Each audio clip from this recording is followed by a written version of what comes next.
Bethesda is one of the biggest studios in the entire world, especially after the acquisition by Microsoft. Not only is the studio home to some of the biggest franchises in the world, Elder Scrolls, Fallout, Doom, but they now have virtually unlimited funding from one of the world's biggest tech giants, which that's exciting for fans of their legacy.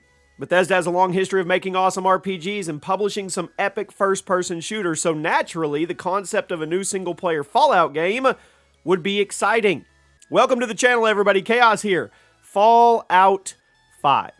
That is what we are going to be talking about today. So make sure you drop a like, make sure you're subscribed, stick around through the entire video because we have some stuff to go over. And I know there are no official announcements of Fallout 5, but I promise you this, it's coming.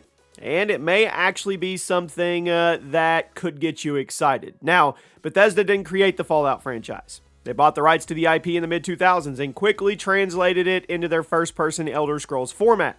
Fallout 3, it was a landmark game for the HD era of gaming, essentially being Oblivion, but in the post-apocalypse and with a ton of awesome guns to mess around with. But what's next for the series? It's no secret that Bethesda has been in some hot water over the past decade, and their upcoming sci-fi RPG Starfield, man, has a lot to prove.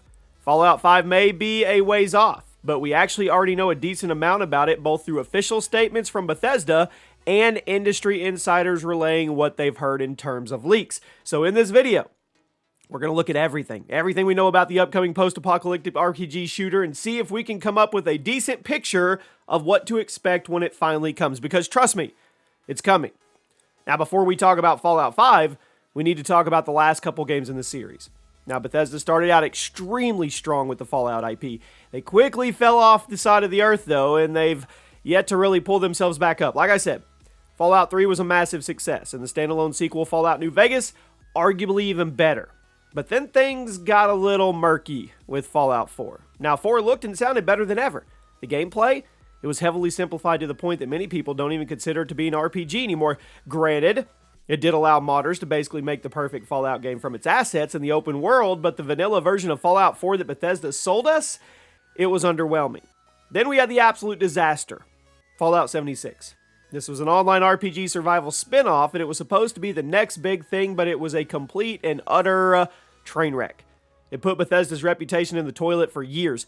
Now, I can't get into everything that Fallout 76 did wrong in this video, but I recommend watching the videos that the internet historian made on the topic, as he covers everything in extreme detail. The short version is this. The game was buggy, broken, virtually pointless because of the lack of structure. On top of all that, Bethesda was caught lying many times about business practices. You had DLC pricing, the real-world collector's items, which just made everything sting a little more. Fallout 76 has since received 1.5 million updates and have gotten into a good place, and if you boot it up right now, you actually find a decent-sized community populating the servers. Now, if it had launched in the state that it is today on launch day, there wouldn't be any controversy, but the gaming community never forgets. They don't, especially when they're taken advantage of.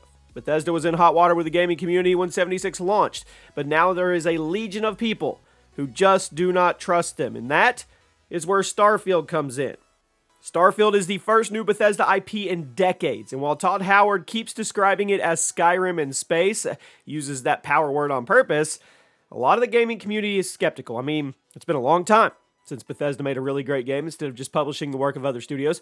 Obviously, there's nothing wrong with publishing other studios' games, but the point is, Bethesda's actual in-house game development, it's been suffering since the Xbox 360 days.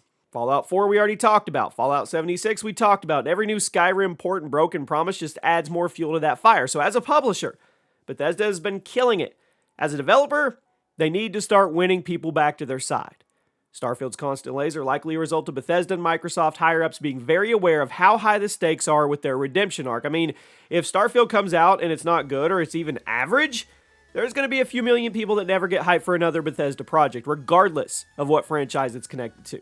That may sound dramatic, I know, but think about it for a second. The last truly great Bethesda-developed game was Skyrim, which launched back in 2011, 11 years ago, almost 12. Since then, they've just been upsetting people with sequels and excessive ports of previous games and in real-life controversies like the Fallout 76 merchandise flubs and the recent Doom Eternal soundtrack fiasco. Bethesda's reputation, it's on the line with Starfield. It is. That's a reality. They need to prove they still have what it takes to please the gaming community, and I wouldn't be surprised at all if Fallout 5 got canceled if Starfield flops. And before you say something like, Jimmy, Fallout 5 doesn't even exist, let me correct you. Yes, Fallout 5 absolutely does exist. Back in late 2021, Todd Howard confirmed that Fallout 5 was in early production, but they likely weren't going to go full steam ahead until after the launch of Elder Scrolls 6, which allegedly still hasn't entered full production because of the trouble with Starfield. You see the domino effect that's happening? So yes, Fallout 5 is absolutely real. We're not just pulling that out of the ether. But if Starfield doesn't win people back to Bethesda's side, I wouldn't be surprised at all if Microsoft pulled the plug to prevent any further embarrassment. Now, not a lot has been said about Fallout 5 just yet. Bethesda has been adamant that it's not going to come out before Elder Scrolls 6, and given what we know about that game, I don't expect this thing to launch until probably 2027 at the absolute earliest. We'll get GTA 6 first, I promise. Now, it's been stated many times that Elder Scrolls 6 isn't going into full production until after Starfield launches, but since that game keeps getting pushed back, ES6 is effectively getting delayed every single time as well. It's a double delay, people. Frankly, I think the state of ES6 just confirms what I said about Bethesda needing to win players back to their side, because otherwise, there's no reason for them to have released a trailer already. Elder Scrolls 6 was announced back in June of 2018, 4 years ago almost, but since then, Bethesda refused to elaborate any further or even confirm that it's in active development, which seems to me like they were just trying to keep people interested in what they had going on, which I get from a business standpoint. Strategy isn't unheard of. We recently saw Blizzard do something similar when they announced Diablo 4 and Overwatch 2 way ahead of schedule in order to try to get people to stop talking about the various controversies in the late 2010s like Diablo Immortal and the suppression of Hong Kong protests with the Hearthstone League. Now, I have no doubt in my mind that Elder Scrolls 6 is in production, but I also think it's 3 to 5 years out due to the number of Bethesda employees dedicated to Starfield right now. If they're not careful, Fallout 5 may be the game that suffers the most from all of this triangle of games. I think it's interesting that Fallout 5 has been confirmed in interviews, but there's not been an official announcement trailer like there was for ES6. So if you ask me, this is likely because Bethesda and Microsoft are waiting to see if Starfield revives interest in Bethesda's first-party RPGs before they greenlight and do anything definitive with a trailer. I mean, if ES6 got a trailer before it even entered full production, seems a little strange for Fallout 5 to be so secretive yet so public. So if you catch my drift, let's move on. I'm pretty convinced that Starfield's performance is going to be the deciding factor on whether or not Fallout 5 actually enters full production. ES6, it's already too far into the race to drop out. I mean, Bethesda will definitely finish that project, get it up out to the public, but if Starfield flops or misses expectations, I think there's a good chance Microsoft pulls the plug on Bethesda's first-party development altogether. You heard me right. Instead, delegates them to a studio manager for companies like ID Software and Arcane Studios. Maybe they become a support studio. That's crazy, I know. Another major factor in this decision to make all future Bethesda games Xbox console exclusives, at least at launch. It remains to be seen just how much this is going to impact the sales of games like Starfield and ES6, but I have my own theories about how this is going to play out. Elder Scrolls is too big of a franchise to keep off the PlayStation, and Microsoft can't convince tens of millions of people to go buy an Xbox just to play it. Now, there's a lot of people who will buy an Xbox in order to get access to Bethesda and Activision games. A lot of people simply they won't. They're just going to stick with PlayStation or build a gaming PC instead, which means Microsoft isn't really going to benefit in the long term from keeping these games off the PlayStation platform. But they will benefit from keeping them exclusive to the Xbox and PC for the first year.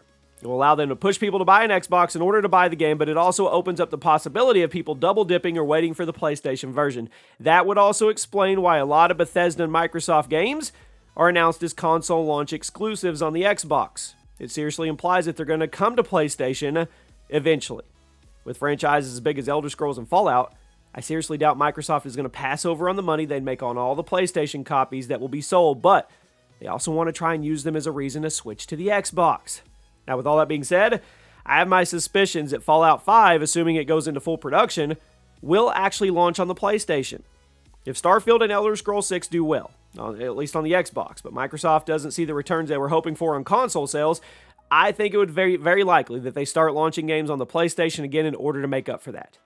That way, the appeal of the Xbox Game Pass will still be motivation for people to get a Microsoft console, but they won't miss out on all the launch hype that these games get with the PlayStation crowd, which is huge.